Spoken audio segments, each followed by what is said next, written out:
Olá, boa noite. Eu sou o William Galvão e começa agora o Jornal da Justiça desta quarta-feira, 6 de dezembro. Plenário do Supremo retoma julgamento que analisa a constitucionalidade da lei das estatais e proíbe a participação de políticos em empresas públicas nos cargos de direção e no Conselho de Administração. Esse é um dos destaques de hoje e você acompanha também nesta edição. O presidente do Supremo anuncia as 11 metas da Justiça brasileira para 2024. STF invalida critérios sobre antiguidade de juízes de Minas Gerais e do Amapá. E ainda, as ações solidárias do Judiciário Mineiro para ajudar famílias em situação de vulnerabilidade.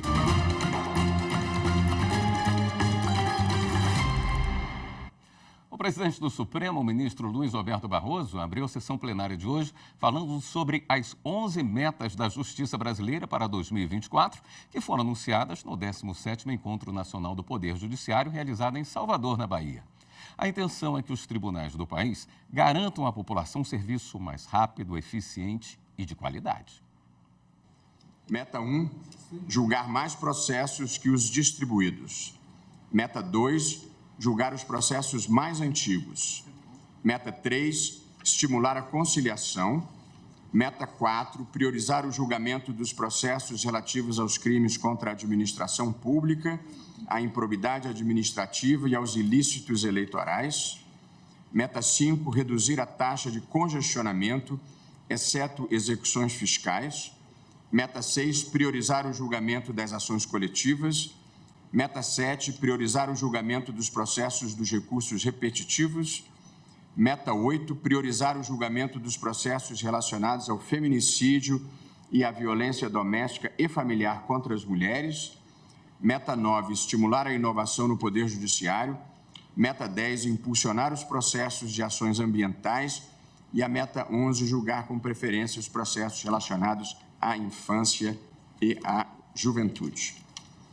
Foram julgados, nós temos pouco mais de 80 milhões de processos em curso e no último ano foram julgados mais de 30 milhões de processos, batendo a meta número 1, que é a de julgar mais processos do que são ajuizados. O plenário do Supremo retomou o julgamento que analisa a constitucionalidade da lei das estatais, que proíbe a participação de políticos em empresas públicas nos cargos de direção e no Conselho de Administração. Repórter Marta Ferreira tem mais informações. A lei das estatais é de 2016 e define regras para essas empresas. Uma delas impede que ministros de Estado ou secretários possam ocupar um cargo no conselho da estatal. Também põe quarentena de 36 meses para pessoas que participaram de campanhas eleitorais ou integraram as estruturas decisórias de partidos políticos. O PCdoB entrou com ação no Supremo questionando essas restrições. Em março, antes de se aposentar, o relator do processo, o ministro Ricardo Lewandowski, em caráter liminar, suspendeu essas proibições, entendendo que a lei não levou em conta parâmetros técnicos ou profissionais.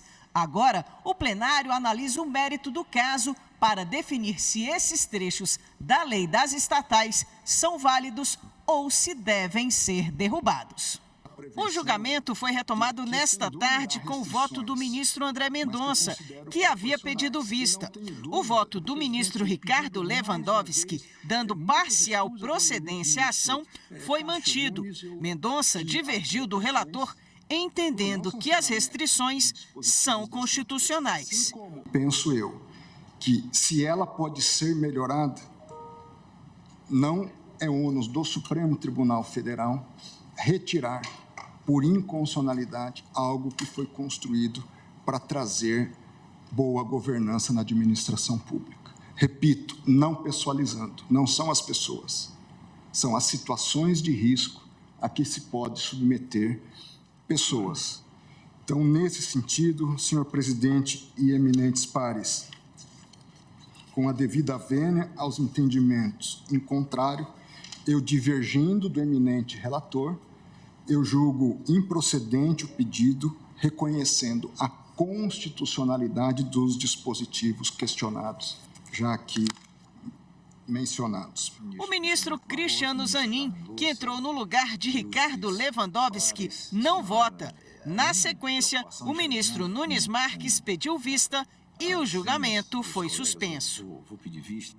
A sessão plenária do STF terminou agora há pouco. A repórter Marta Ferreira acompanhou e atualiza as informações para a gente.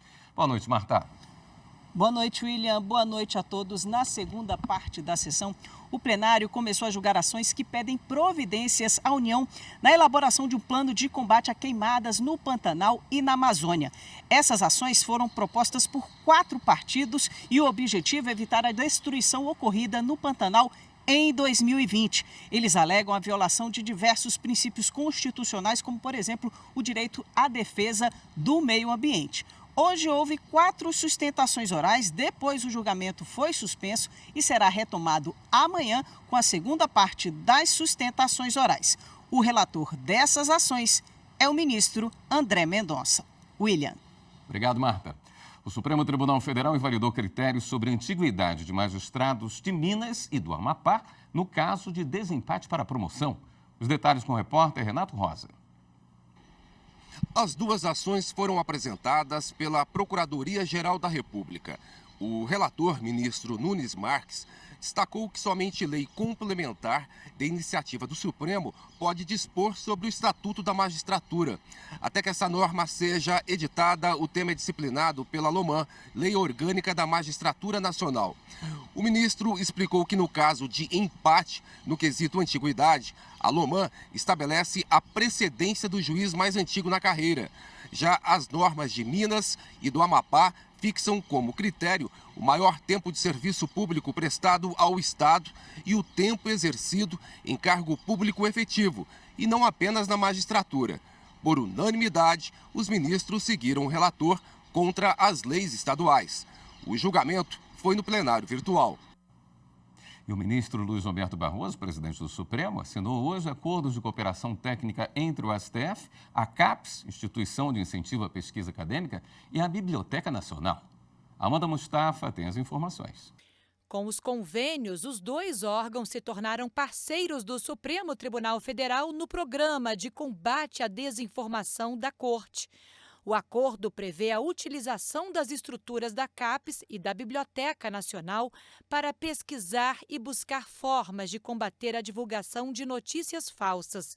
A parceria com a CAPES prevê o financiamento de projetos de pesquisa que ajudem a encontrar a melhor forma de regular as plataformas digitais sem comprometer a liberdade de expressão. A presidente da CAPES, Mercedes Bustamante, lembrou a pandemia para enfatizar que o negacionismo científico tem consequências graves. O negacionismo mata, ministro, compromete a democracia, mas também tira vidas. Então, nesse sentido, a participação da CAPES ela é de extrema importância, porque a CAPES pode colocar todo o seu acervo de conhecimento, seu conjunto de pesquisadores fomentados pela CAPES, em prol da condução de políticas com base em evidências. O acordo também envolve a produção de conteúdos pela TV Justiça. Já a Biblioteca Nacional vai desenvolver, juntamente com o Supremo, ações para o fomento, disseminação de conhecimentos, intercâmbio, produção e difusão de conteúdos relacionados à comunicação pública, aos direitos fundamentais e à segurança jurídica, democrática e humana. O presidente da Biblioteca Nacional lembrou que a instituição é uma fonte segura de informação. E a Biblioteca Nacional, ela é a indústria que combate as fake news, mas sem ostentação. Ela combate porque ela produz informação, meta-informação, recolhe, distribui, apresenta, resume, difunde, guarda e dá de volta para a população. Então é uma fábrica essencial. O presidente do Supremo Tribunal Federal e do Conselho Nacional de Justiça, ministro Luiz Roberto Barroso, destacou que a revolução digital democratizou o acesso ao conhecimento e à informação, mas lembrou que esse avanço veio com alguns subprodutos, que são a desinformação, os discursos de ódio e as teorias conspiratórias.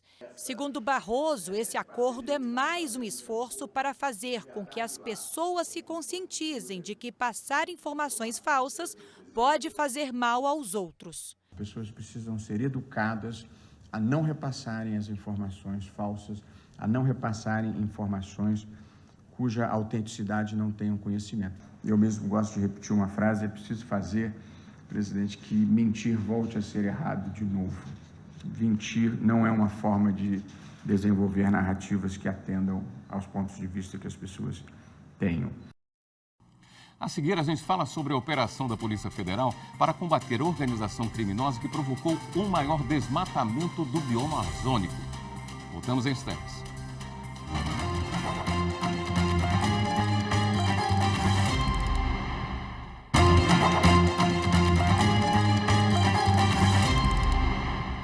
Com autorização da Justiça, a Polícia Federal realizou hoje a Operação Retomada 2 para combater a organização criminosa que provocou o maior desmatamento do bioma amazônico. Cerca de 22 mil hectares foram grilados para a criação de gado. Foram cumpridos 11 mandados de busca e apreensão nos estados do Pará e Mato Grosso. 2 empresas de regularização fundiária também foram alvo, assim como o escritório de uma advogada que teria acesso privilegiado a autuações e embargos realizados por uma autarquia ambiental federal. As informações com Rossini Gomes. De acordo com as investigações, as empresas, por meio de sócios e funcionários, teriam fraudado cadastros de áreas públicas da União, inserindo dados em sistemas e falsificando documentos. Elas também atuavam no planejamento e acompanhamento em tempo real da área desmatada. A advogada mencionada é investigada ainda por negociar o pagamento de propina a servidores públicos estaduais que teriam flagrado a ação ilegal. A Justiça Federal decretou o sequestro de aproximadamente 116 milhões de reais e 9 imóveis, além do afastamento das funções da advogada e dos servidores públicos. A 6ª turma do TST rejeitou o recurso do Ministério Público do Trabalho contra uma decisão que validou acordos individuais relacionados a folgas compensatórias. Vamos ver mais detalhes na reportagem de Rafael Oliveira. De acordo com o Ministério Público do Trabalho, em julho de 2010, as empresas haviam pedido que os empregados e empregadas assinassem um documento prevendo o trabalho aos sábados, de julho a dezembro, com o intuito de antecipar a produção. Esse período trabalhado de acordo com o processo seria compensado nas semanas do Natal e do Ano Novo, época em que a fábrica suspenderia as atividades. Para o Ministério Público do Trabalho, as confecções estariam utilizando o banco de horas sem prévia negociação coletiva, como exige a lei. O pedido do MPT para invalidar os acordos, no entanto, foi negado pelo juízo de primeiro grau. O Tribunal Regional do Trabalho da 20ª Região em Sergipe manteve a sentença. Conforme o TRT, o banco de horas se caracteriza pela habitualidade da prestação de trabalho extraordinário com a compensação dentro do mesmo ano. Mas, no caso, o que houve foi um consenso entre as partes sobre a substituição de alguns dias de serviço pela folga em outros. O regional ressaltou que não havia norma coletiva que impedisse os acordos individuais e que eles seguiram disposições constitucionais e legais. O MPT recorreu da decisão novamente, dessa vez ao Tribunal Superior do Trabalho. O relator, na 6ª turma, ministro Augusto César, reforçou que a compensação por banco de horas não se confunde com a pactuação individual.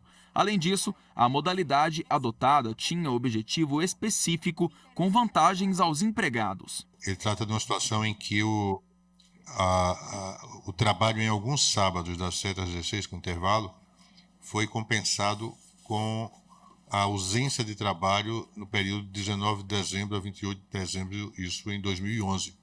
O regional entendeu que isso não era propriamente um banco de horas, era um ajuste perfeito ali entre horas que seriam trabalhadas e horas que não seriam trabalhadas, sem a imprecisão, a incerteza que um banco de horas normalmente teria. Me parece que essa compreensão é adequada. O colegiado, por unanimidade, seguiu o voto do relator para rejeitar o recurso do Ministério Público do Trabalho. Mais de 140 mil novas urnas eletrônicas já foram fabricadas para substituir as antigas nas próximas eleições. Quem tem as informações é a repórter Mariana Fá. Até o fim de novembro, 142.008 urnas eletrônicas, modelo 2022, foram fabricadas pela Justiça Eleitoral. A quantidade representa 64,55% dos 219.998 equipamentos contratados. Desse total, 138.403 aparelhos já foram entregues aos tribunais regionais eleitorais. Nas eleições municipais de 2024, as eleitoras e eleitores vão usar equipamentos mais modernos e 18 vezes mais rápidos que o modelo de 2015. As urnas eletrônicas 2022 vão substituir as urnas modelo 2009, 2010 e 2011, que já chegaram ao término do ciclo de vida útil, que é de 10 anos. O primeiro lote, com 246 novas urnas, foi produzido em maio. Ao longo do ano, o ritmo de produção aumentou e somente em novembro foram produzidas 48.434 novas urnas. Esta é a segunda maior remessa de urnas eletrônicas adquiridas pela Justiça Eleitoral. Todo o processo de montagem da urna é acompanhado por uma equipe de servidores liderada pela Coordenadoria de Tecnologia Eleitoral do Tribunal Superior Eleitoral, que também supervisiona a aplicação dos testes aos quais as urnas eletrônicas são submetidas ainda no local de votação. Uma garantia de que os TREs receberão equipamentos em perfeito estado de funcionamento. E agora vamos falar sobre reeducação do consumidor. Um livro sobre superendividamento foi lançado no Espaço Cultural do Superior Tribunal de Justiça. Repórter Samanta Passanha acompanhou o evento.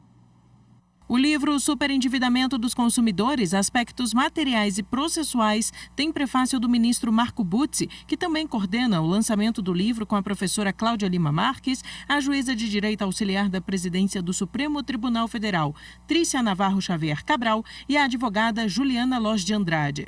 Para o ministro Marco Butzi, o livro vai contribuir também para auxiliar na reeducação do consumidor. O consumidor nosso deve continuar consumindo, é óbvio, isso é muito bom, mas deve ser também reeducado. E por incrível que pareça, eu pelo menos estou achando, talvez seja uma visão ingênua minha, mas eu estou achando que até as instituições financeiras estão tratando de reeducar o consumidor. Isso está acontecendo. Então esse evento de hoje tem por meta principal essa questão da mudança de mentalidade e tratando sem condenar a aquisição dos bens, ou seja, o consumo dos bens, mas tentando sempre alertar para a questão do superendividamento. A obra reúne 70 autores, especialistas em diversas áreas, ministros do STJ e STF. A concretização dessa iniciativa surgiu a partir do propósito de registrar valiosas contribuições obtidas dos trabalhos realizados no seminário acadêmico, que teve o mesmo nome do livro, realizado em Brasília no dia 30 de novembro de 2022,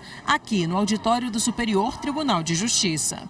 Além dos coordenadores da obra, participaram da mesa de abertura o vice-presidente do Superior Tribunal de Justiça e corregedor-geral do CJF, ministro Og Fernandes, e o secretário nacional do Consumidor, Vadi Damus. A professora Cláudia Lima Marques fez a apresentação.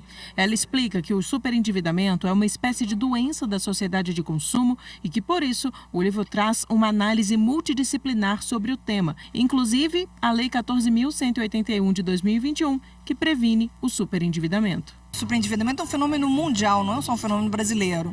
Então é necessário também uma análise econômica, uma análise social, temos uma análise também empírica, com dados dessas primeiras conciliações em bloco, dos primeiros resultados dessa lei, que é a Lei 14.181, que é de julho de 2021.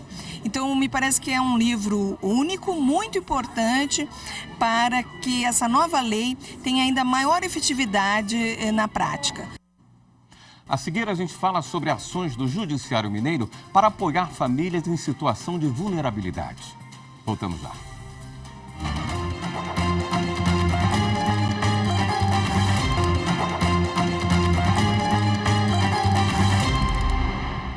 O Poder Judiciário do Mato Grosso está usando energia limpa. A sede do tribunal já economizou quase R$130 mil só no primeiro semestre deste ano. Os fóruns de Cuiabá e Várzea Grande também estão ganhando placas solares. Reportagem de Eli Cristina Azevedo. O Tribunal de Justiça de Mato Grosso tem buscado substituir gradualmente as fontes de energia convencionais por fontes renováveis. Na sede da Corte Estadual, a usina fotovoltaica, instalada em 2022, gerou uma economia de R$ 128 mil no primeiro semestre de 2023. A iniciativa está sendo replicada em outras unidades judiciárias, como o Fórum de Nova Chavantina, que possui uma estrutura com 244 placas solares, e o de Primavera do Leste, que funciona com 288 painéis. No Fórum de Cuiabá, estão sendo instaladas 2 usinas fotovoltaicas com potência total de 897 quilowatts. No Fórum de Várzea Grande, com 1.348 painéis solares, a usina vai ter uma potência de 795 quilowatts. Do Fórum de Cuiabá, estamos finalizando aqui a estrutura de solo e partindo para a estrutura de carporte. Após a finalização da instalação dos módulos, vamos proceder com a interligação na rede de energia. No Fórum de Várzea Grande, a gente já está na fase final. Além da geração de energia limpa, o Judiciário tem investido em alternativas sustentáveis que colaboram com a prestação jurisdicional e promovem a conscientização ambiental. E não para por aí. Ano que vem, mais 19 comarcas iniciam um processo de licitação para a implantação da energia solar. O Departamento de Obras está em fase final de projeto, planilha, quantificações, e essas 19 vão suprir energias de consumo próprio e também injetar energia para mais 38 comarcas. A assessora do Núcleo de Sustentabilidade ressaltou a importância socioeconômica e ambiental do investimento. Para que a gente atinja o máximo possível da nossa autonomia, de energia. Energia limpa, igual as placas fotovoltaicas, que a gente consegue reaproveitar um espaço de um telhado. Então, a gente não precisa fazer esse impacto na natureza, tirar a vegetação, bloquear um rio. Então, a gente só tem ganhos também no aspecto ambiental. A atual gestão, tem um olhar especial em relação à sustentabilidade, tanto que nós, no início, já estruturamos o núcleo de sustentabilidade para que ele possa atuar junto a todas as áreas, visando esse novo modo de fazer as coisas, sempre com foco na sustentabilidade, em pensar desde uma simples compra até o descarte do que é comprado, de que maneira isso pode ser feito, seguindo critérios de sustentabilidade.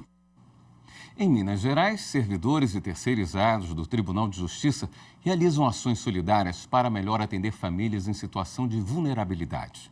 Confira na reportagem de Kátia Matos. No Fórum Civil e Fazendário, na Avenida Raja Gabaglia, região centro-sul de Belo Horizonte, uma campanha arrecada alimentos para famílias em situação de vulnerabilidade social. A ideia de promover a ação surgiu entre os vigilantes do Fórum. A primeira campanha foi no Natal de 2019, quando foram arrecadados 400 quilos de alimentos. Já no final do ano passado, foram 4 toneladas. Os alimentos, as cestas básicas, tem uma equipe de missionários que levam lá para o Jequitinhonha, naqueles locais bem de difícil acesso, Eles levam para lá para fazer doação. O restante vão para ONGs, que são fiscalizadas pelo pessoal do TJ aqui. Os alimentos que não fazem parte da cesta básica também têm um destino. Eles vão para um almoço de Natal, pessoas em situação de rua, e para um jantar de Ano Novo. Todo final de ano, os funcionários Éder, Giovanni e outros vigilantes começam a divulgação. Percorrem todo o fórum para informar aos servidores que a campanha já começou. Cada um que puder trazer 1 quilo de alimento não perecível.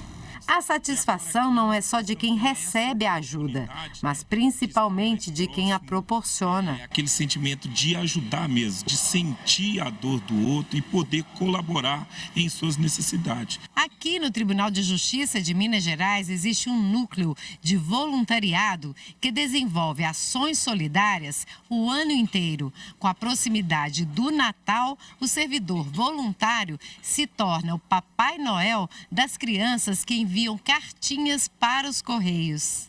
Os presentes são depositados ao pé da árvore montada no hall de entrada do edifício sede do TJMG.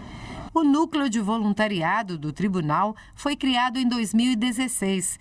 Promove a cultura da solidariedade, contribui também com a rede de voluntariado de Minas Gerais, com a participação em diversos projetos, entre eles a Rua de Direitos, que desenvolve ações voltadas para a população de rua.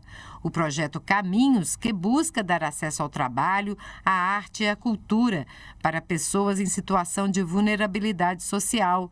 E tem ainda o Cidadania em Rede, que realiza diversas ações sociais. O diretor do Foro de Belo Horizonte, juiz Sérgio Henrique Cordeiro Caldas, é integrante do núcleo e também faz serviços voluntários. Você se conhece um pouco quando você sai do seu gabinete, você sai da sua estrutura e você tem um contato muito forte com uma realidade muito difícil, principalmente nas áreas mais vulneráveis. A desembargadora Maria Luísa de Marilac é a superintendente do Núcleo de Voluntariado e coordena as atividades na Corte Mineira. Eu quero parabenizar cada um deles, né, que tem despendido parte do seu tempo para poder, sem deixar de lado as suas ocupações habituais, para poder fazer alguma coisa em prol das pessoas que precisam de nós. A desembargadora também trabalha como voluntária nas ações. Ela diz que, antes de tudo, é preciso ouvir a população que precisa de ajuda. Cada um tem a sua particularidade, a sua necessidade. Às vezes uma palavra amiga, uma orientação para ajudar a arrumar um documento, de encontrar um pai que ele nem conhece, ou a mãe que está desaparecida, ou a mãe que quer achar o filho. Enfim, há várias formas de ajudar. Esta edição do Jornal da Justiça fica por aqui. Obrigado pela sua companhia. Até amanhã.